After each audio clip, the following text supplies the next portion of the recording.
কী অবস্থা তোমাদের সবার?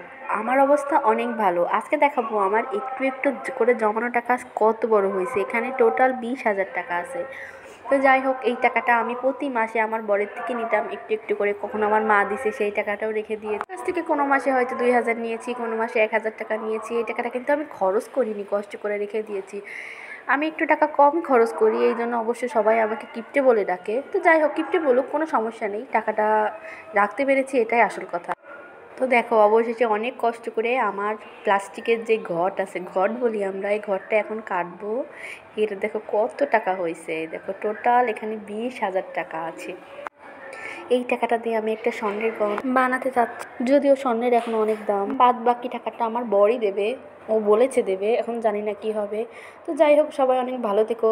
দেখো আমি কত টাকা জমাইছি। সবাই এভাবে একটু একটু করে জমাও, তাহলে একদিন দেখবে অনেক বড় একটা টাকা হবে। Bye bye, tata.